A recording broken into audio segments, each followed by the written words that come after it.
Oke, Assalamualaikum warahmatullahi wabarakatuh. Halo teman-teman, ketemu lagi dengan saya Muhammad Atib Hatiki NIM 080 dari kelas KOR 2018C.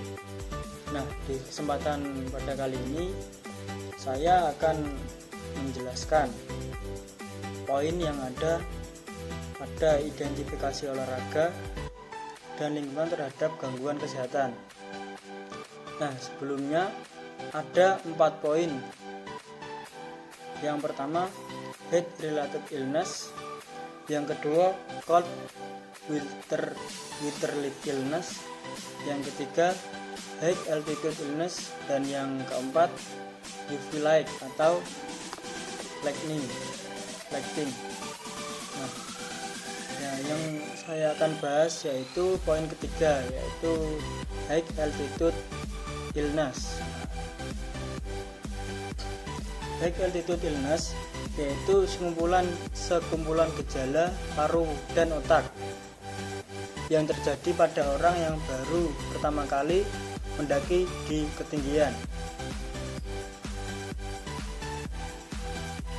Nah, di high altitude illness ini dibagi lagi menjadi 3 bentuk.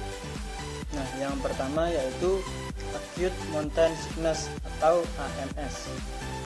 Terdiri dari sekumpulan gejala yang muncul begitu mendaki di ketinggian. Nah, pertama kali AMS ini dikenal pada abad 16 dan 17 di Amerika Selatan oleh misionaris Spanyol Thomas Ravenhill. Tahun 1913 mencatatkan kasus AMS pada penambang Chili yang bekerja di ketinggian 15.000 kaki. AMS didefinisikan sebagai munculnya kombinasi gejala non-spesifik yang muncul beberapa jam setelah pendakian dengan keluhan utama yaitu sakit kepala, malaise, pusing, anoreksia, nausea, dan gangguan tidur. Nah, untuk yang kedua yaitu high altitude cerebral edema atau disingkat HAS. Biasanya dimulai dengan keluhan AMS seperti sakit kepala hebat dan muntah-muntah. Tidak ditemukannya gejala AMS bukan berarti tidak memungkinkan terjadinya HAS. Pada beberapa kasus, HAS meningkat kejadiannya pada 48 jam setelah mencapai ketinggian 4.000 meter. Prevalensi HAS pada ketinggian 4.000 sampai 5.000 meter diperkirakan 0,5 sampai 1%. Gejala prodromal seperti gangguan mental dini atau perubahan tingkah laku biasanya tidak dipedulikan atau disadari oleh pendampingnya. Nah, gejala utamanya yaitu ataksia dan tidak mampu berjalan, dan gangguan kesadaran dengan perburukan ke arah koma dalam hitungan jam. Demam juga dapat muncul. Saturasi oksigen sangat rendah dalam hubungannya dengan ketinggian. Oke, yang selanjutnya atau ketiga yaitu high altitude pulmonary edema atau HAP. Nah, HAP ini pertama kali dilaporkan oleh ahli fisiologi Italia Angelo Musso tahun 1894. Nah, di mana Angelo melaporkan seorang tentara yang mendaki gunung, yaitu Gunung Monte Rosa dengan ketinggian 15.000 kaki, mengeluhkan sakit kepala hebat, sianosis, sesak nafas, takikardi, rongki paru, dan dahak. Dahaknya itu berbusa tanpa demam dan menggigil. Saat itu diduga sebagai suatu pneumonia dan akhirnya sembuh setelah beberapa hari perawatan. Kondisi ini masih dianggap sebagai pneumonia sampai tahun 1960 dikenal dengan patogenesisnya yaitu HEP. Nah, gejala awalnya yaitu hilangnya kapasitas latihan selama pendakian.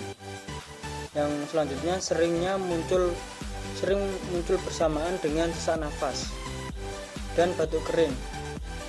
Gejala ini muncul 2-3 hari setelah sampai di ketinggian.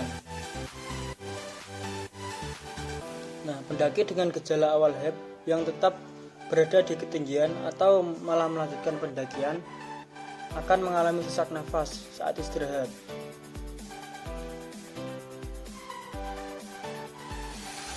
Nah, HEP biasanya muncul setelah 48-72 jam dengan pendakian sangat cepat, yaitu di atas 4000 meter. Jika odem pulmoner muncul pada ketinggian 3000 meter, penyakit penyerta biasanya ditemukan pada gagal jantung kiri ataupun emboli paru. Oke, itulah tadi teman-teman sedikit penjelasan yang bisa saya berikan.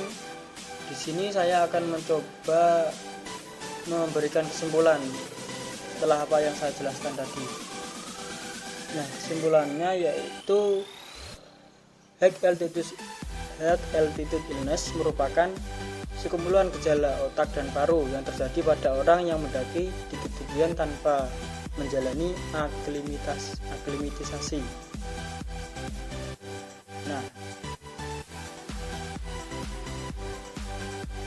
hipoksia paru dan proses inflamasi serta adanya faktor genetik diduga berperan dalam patofisiologi terjadinya high altitude illness ini pada manusia. Nah, itulah tadi kesimpulan yang bisa saya berikan. Semoga bisa bermanfaat bagi saya, tentunya juga untuk teman-teman semua. Bila ada salah kata atau kekurangan, saya mohon maaf yang sebesar-besarnya. Sekian, saya akhiri. Wassalamualaikum warahmatullahi wabarakatuh. Salam olahraga jaya.